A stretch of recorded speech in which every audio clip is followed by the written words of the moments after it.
नमस्कार, प्रभा साक्षी news network और आप सभी का स्वागत है।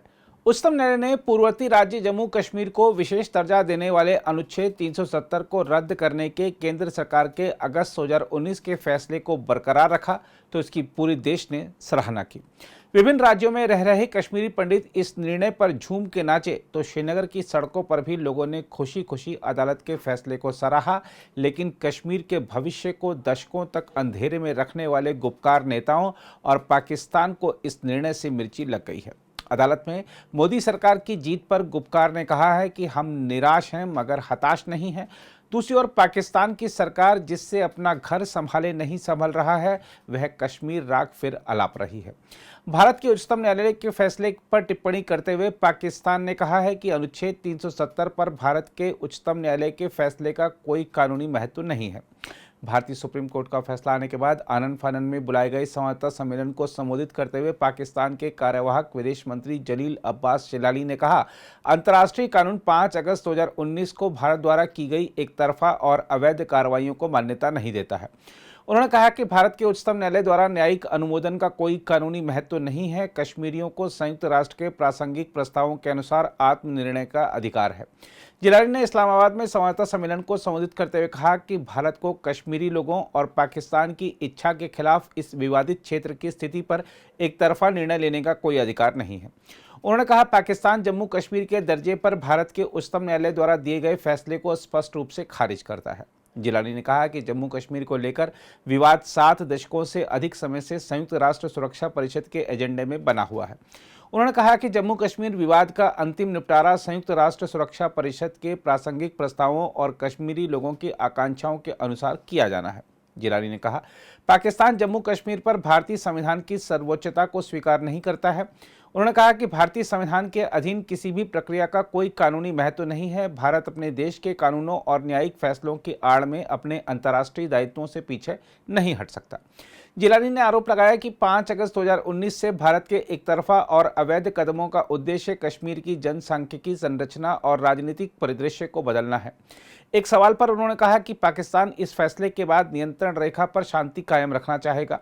जब उनसे कश्मीर में आतंकवाद बढ़ने के खतरे के बारे में पूछा गया तो उन्होंने दावा किया कि कश्मीरियों ने कभी भी भारतीय शासन को स्वीकार नहीं किया। उन्होंने कहा, आखिरकार उनकी प्रतिक्रिया गाजा के लोगों की तरह ही होगी। जिलानी ने कहा कि भारत के साथ बातचीत नहीं करने के मुद्दे पर कोई बदलाव नहीं हुआ है। उन्होंने कहा, भारत के साथ कोई बातचीत नहीं चल रही है और ऐसी कोई बात मेरी नज़रों से छिपी नहीं है। शहबाज शरीफ ने कहा, भारत की शीर्ष अदालत ने संयुक्त राष्ट्र के प्रस्तावों के खिलाफ फैसला देकर अंतर्राष्ट्रीय कानूनों का उल्लंघन किया है। उच्चतम न्यायालय ने लाखों कश्मीरियों के बलिदान को धोखा दिया है। उन्होंने कहा कि इस पक्षपाती फैसले से कश्मीर का आज़ादी आंदोलन और मजबूत हो जाएगा। उन्होंने कहा कि नवाज शरीफ के नेतृत्व में PMLN हर स्तर पर कश्मीरियों के हक की आवाज़ उठाएगी। उधर पाकिस्तान पीपुल्स पार्टी के अध्यक्ष और पूर्व विदेश मंत्री बिलावल भुट्टो जरदारी ने कहा कि एक बार फिर यह साबित हो गया है कि भारत अंतर्राष्ट्रीय कानूनों और संयुक्त राष्ट्र के प्रस्तावों का पालन नहीं करता है। दूसरी ओर भारत की बात करें तो केंद्रीय गृह मंत्री अमित शाह ने देश को आश्वस्त किया है कि आतंकवाद से मुक्त नए और विकसित कश्मीर के निर्माण की शुरुआत प्रधानमंत्री नरेंद्र मोदी के नेतृत्व में हो चुकी है। साथ ही उन्होंने यह भी कहा है कि उचित समय पर जम्मू कश्मीर को पूर्ण राज्य का दर्जा बहाल किया जाएगा। राज्यसभा में उन्होंने अनुच्छेद 370 को निरस्त करने के उच्चतम न्यायालय के सोमवार के फैसले को ऐतिहासिक बताया और कहा कि अब केवल एक संविधान, एक राष्ट्रीय ध्वज और एक प्रधानमंत्री होगा। अमित शाह ने यह भी कहा कि पाकिस्तान के कब्जे वाला कश्मीर भारत का अभिन्न अंग है और कोई भी इसे छीन नहीं सकता। उन्होंने कहा कि उन्होंने जम्मू कश्मीर विधानसभा में POK के लोगों के लिए 24 सीटों का आरक्षण सुनिश्चित किया है। हम आपको यह भी बता दें कि कश्मीर मुद्दे और पाकिस्तान से होने वाले सीमा पार आतंकवाद को लेकर भारत और पाकिस्तान के बीच संबंध अक्सर तनावपूर्ण रहे हैं। भारत द्वारा अनुच्छेद 370 को निरस्त करने के बाद दोनों देशों के संबंधों में और गिरावट आई जब पाकिस्तान ने भारतीय राजदूत को निष्कासित कर दिया और व्यापारिक संबंधों का दर्जा घटा दिया। भारत ने बार बार कहा है कि कश्मीर उसका आंतरिक मामला है और यह भी कहा है कि वह पाकिस्तान के साथ आतंक, हिंसा और शत्रुता से मुक्त वातावरण में सामान्य और मैत्रीपूर्ण संबंध चाहता है। आइए अब आपको मिलवाते हैं lieutenant general retired Kamaljit Singh Dhillon से और उनसे समझते हैं कि अदालत का यह फैसला कश्मीर के लिए क्या मायने रखता है। देखिए, ये जो धारा 370 और 35 से ये जब अपने कॉन्स्टिट्यूशन में या संविधान में इसको ऐड किया गया था या जोड़ा गया था तो they were temporary and transitional in nature, लेकिन because of various reason, some political some otherwise, इनको लगातार संविधान के अंदर जारी रखा गया और 370 के तहत यह था कि जम्मू एंड कश्मीर में भारत का संविधान लागू नहीं होगा। वहां पे रणबीर पैनल कोर्ट के तहत पूरी कार्रवाई चलेगी। So this had lot of drawbacks. मैंने इसके बारे में अपनी किताब में बहुत डिटेल में लिखा है, कितने गाजी आए कितने गाजी गए में। और क्योंकि जिस दिन 370 और 35 से हटाई गई 5 अगस्त 2019, मैं उस टाइम पे चिनार कोर का कोर कमांडर था, कश्मीर का कोर कमांडर था, जिसका लाइन ऑफ कंट्रोल और वादी के भीतर पूरे मिलिट्री ऑपरेशंस का मैं जिम्मेवार था। तो इसको एब्रोगेट करने के लिए एक बहुत सोचे समझे तरीके से ये तरतीब बनाई गई और इसको एग्जीक्यूट किया गया। 370 जैसे आपने पूछा कि मैं कैसे देखता हूं, मैं इसको देखता हूं कश्मीर और जम्मू और कश्मीर की खुशहाली के तौर। जम्मू और कश्मीर का जो अवाम है उनके लिए गुर्बत की जिंदगी से बाहर निकल के प्रोग्रेसिव जिंदगी, एजुकेटेड जिंदगी, ज्यादा जॉब अपॉर्चुनिटीज, ज्यादा टूरिज्म, ज्यादा अपना फायदा मुनाफा या घर की आमदन बढ़ेगी। तो खुशहाली का दौर है। पिछले 4 साल में जब से ये धारा हटी है तब से ये ऑलरेडी दिख रहा है। जैसे कि आपने बताया कि कैसे होम मिनिस्टर साहब से मीटिंग हुआ, तो ये बात 26 जून 2019 की है। 26 और 27 जून को होम मिनिस्टर साहब श्री अमित शाह जी वो जम्मू एंड कश्मीर के दौरे पे थे। तो 26 जून करीब करीब 40 दिन पहले थी 5 अगस्त से। तो 26 जून को काफी सारी मीटिंग्स हुई जिसमें तमाम अधिकारी शामिल थे, सिक्योरिटी फोर्सेस के भी, सिविल एडमिनिस्ट्रेशन के भी, और होम मिनिस्टर साहब के साथ देर रात तक करीब 11:30-12 बजे तक लास्ट मीटिंग चली। तो उसके बाद में जब मैं वापस घर आया तो रात को 2 बजे के करीब मुझे एक फोन आता है कि सर सुबह 7 बजे होम मिनिस्टर साहब के साथ में ब्रेकफास्ट मीटिंग है। तो मैंने कहा ठीक है। फिर 3 बजे दोबारा एक फोन आता है कि सर आप क्या खाएंगे ब्रेकफास्ट में। तो मेरा जवाब था जो सब लोग खाएंगे वो मैं भी खाऊंगा। तो उस वक्त मुझे बताया गया कि इसमें सिर्फ आप और होम मिनिस्टर साहब ही होंगे और इसमें तीसरा आदमी कोई नहीं होगा।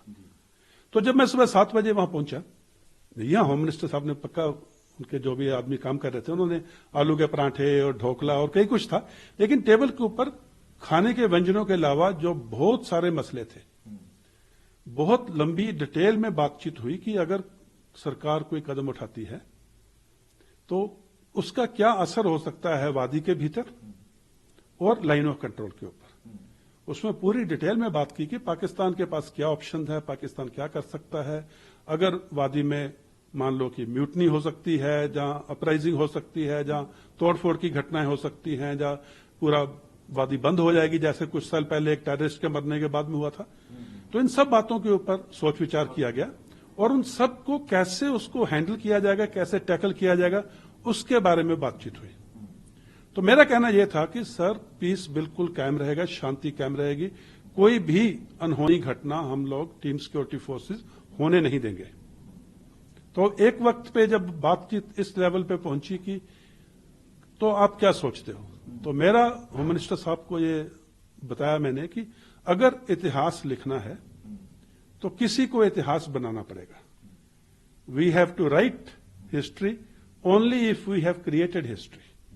तो वो इतिहास जो बनाया गया, आज मैंने भी एक किताब लिखी है, बाकी भी बहुत से लोग लिखते हैं, और आज 5 जजों के बेंच ने सुप्रीम कोर्ट के उस इतिहास के ऊपर मोहर भी लगा दिया।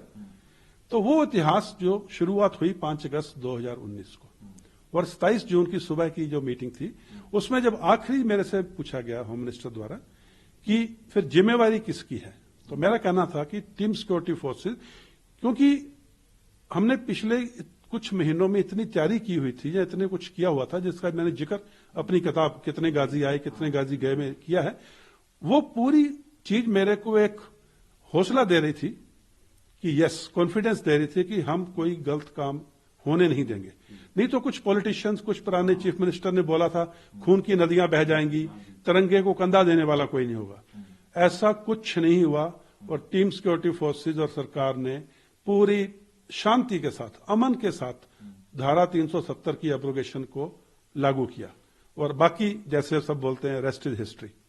देखिए, जो आपने बोला कि लोकल लोग या अवाम या नॉर्मल कश्मीरी या पूरे जम्मू एंड कश्मीर के, उनके बच्चे पढ़ नहीं रहे थे, पढ़ाई पूरी तरह से टूट चुकी थी, क्योंकि जब 88, 89 में जब टेररिज्म शुरू हुआ था, जितने भी दूर दराज के गांव में उस टाइम पे लकड़ी के स्कूल होते थे, तमाम स्कूलों को टेररिस्ट ने जला दिया था।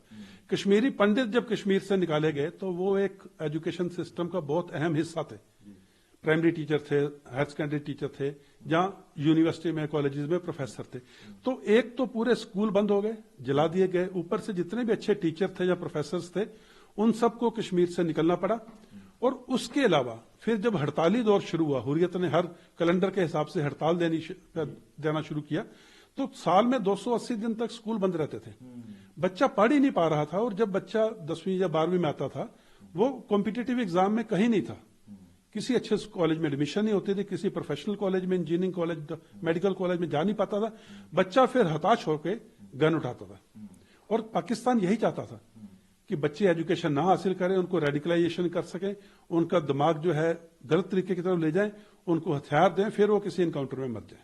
आज किस तरह से देखते हैं? आज देखिए, पिछले 4 साल में एक भी सीरियस इंसिडेंट पत्थरबाजी का नहीं हुआ है।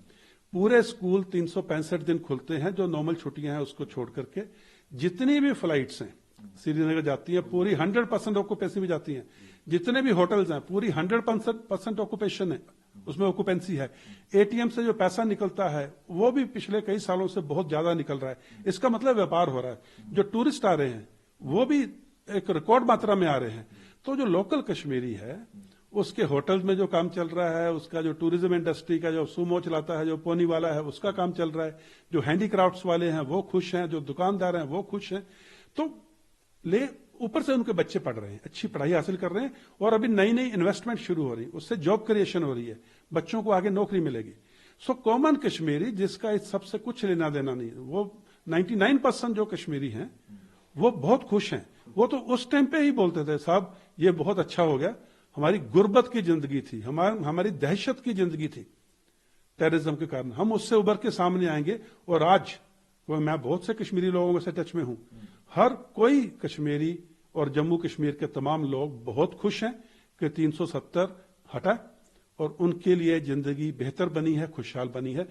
ज्यादा जरूरी होता है किसी भी पेरेंट्स के लिए, उनके बच्चों का भविष्य अभी उनको उज्जवल नजर आता है। तो ये जो था क्रिएशन, आपको लगता है सब पॉलिटिकल था, जो वहां पे जो पॉलिटिशियन? देखिए, कश्मीर में एक इकोसिस्टम काम कर रहा था, उसमें कुछ लोकल पॉलिटिशियन भी थे, उसमें पाकिस्तान आर्मी, पाकिस्तान की गवर्नमेंट, ISI थी, हुर्रियत थी, कुछ जो टेररिस्ट ग्रुप तो सारे ही थे, कुछ न्यूज़पेपर वाले या मीडिया वाले भी, जो वर्नाकुलर मीडिया था वो भी शामिल था, NGOs थे। ये तमाम एक इकोसिस्टम था जो टेररिज्म के ऊपर पनप रहा था। इनकी दुकान ही टेररिज्म के ऊपर चल रही थी, और जैसे ही 370 हटा, इन सब के दुकान के शटर डाउन हो गए। अभी कश्मीरी के लिए उसका बच्चा घर में है, पढ़ रहा है, खुशहाल है। पहले कश्मीरी का बच्चा पढ़ नहीं पा रहा था, टेररिज्म ज्वाइन करता था, इनकाउंटर में मारा जाता था। उस कश्मीरी मां के बारे में ये लोग कभी नहीं बोलेंगे, इकोसिस्टम वाले, जिसका बच्चा टेररिस्ट बना और मारा गया, क्योंकि वो इनको सूट नहीं करता है।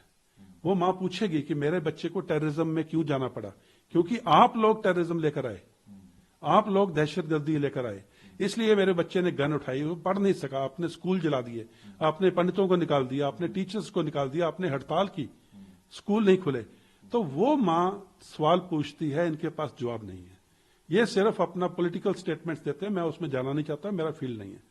लेकिन कॉमन कश्मीरी हर घर में आज बहुत खुशी है कि 370 गया, और आज सुप्रीम कोर्ट के फैसले के बाद इसके ऊपर बहस भी खत्म हो जानी चाहिए। देखिए, किसी भी सिचुएशन में ये एक सिचुएशन सिर्फ मिलिट्री सिचुएशन नहीं थी, इसमें एक सोशल एंगल था, इसमें पॉलिटिकल एंगल भी था, इसमें एक सोशल मीडिया एंगल भी था, इसमें इकोनॉमिक एंगल भी था, इसमें एजुकेशन का भी हिस्सा था, सिविल एडमिनिस्ट्रेशन इन्वॉल्व थी। तो इसमें जो स्टेक होल्डर्स थे बहुत थे। जो प्योर मिलिट्री ऑपरेशन होता है तो एक मिलिट्री ही पूरी इन्वॉल्व होती है, सामने से भी मिलिट्री है, तो वो ऑपरेशन एक डिफरेंट टाइप्स होता है। ये एक ऑपरेशन बहुत कॉम्प्लेक्स तरीके से इसको अंजाम दिया गया। सिविल एडमिनिस्ट्रेशन की कोऑपरेशन बहुत बढ़िया थी, गवर्नमेंट का जिसको कहते हैं फुल सपोर्ट था। जो हमारे सोशल मीडिया बोल लीजिए, जहां हमारी इंटेलिजेंस एजेंसीज बोल लीजिए, जहां हमारी परसेप्शन मैनेजमेंट थी, बहुत बढ़िया थी, क्योंकि लोग थक चुके थे।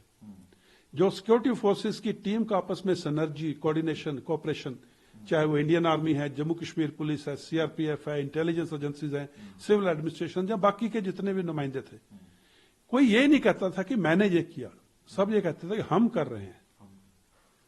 वन अपमैनशिप बिल्कुल भी नहीं थी। और उसी के कारण 5 अगस्त 2019 के बाद एक भी सिविलियन कैजुअलिटी सिक्योरिटी फोर्सेस के बुलेट से नहीं हुई।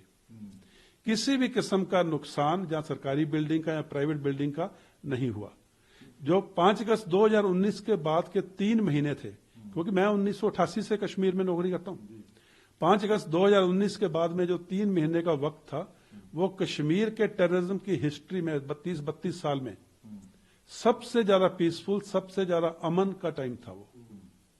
और उस टाइम के जो अमन था, और अभी जैसे मैं पहले बात कर रहा था कि अभी टूरिस्ट आ रहे हैं, इकोनॉमिक डेवलपमेंट हो रही है, एजुकेशन बढ़ रही है, जॉब अपॉर्चुनिटी बढ़ रही है, तो अभी लोकल अवाम खुशहाल है, खुश है। अभी वो नहीं चाहेंगे कि वापस उन गुर्बत के दिनों में जाएं। तो I think it's a historic day and so happy, so proud कि मैं एक इतिहास का हिस्सा था और उसके ऊपर आज एक सुप्रीम कोर्ट की स्टैंप लगी। Part of history and very proud to be part of history. अगर आप भी लेना चाहते हैं देश दुनिया की तमाम जानकारी तो आज ही सब्सक्राइब करें हमारे चैनल को। साथ ही नीचे दिए बेल आइकन को जरूर दबाएं ताकि हर अपडेट आप तक पहुंच सके।